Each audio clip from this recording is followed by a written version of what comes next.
Hei, bine v-am regăsit la un nou episod pe canalul meu de YouTube.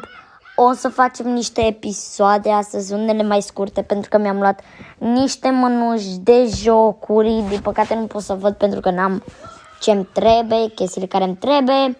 Dar om să vă arăt când am să cumpăr GoPro, cameră și din astea.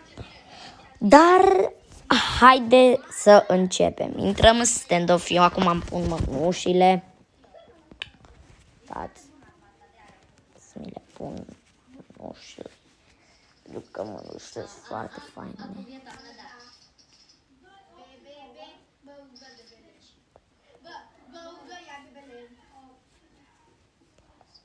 Da, acum îmi pun mănușile. Bam, bam. Mă trebuie să mi le pun în băgat. Trebuie să mi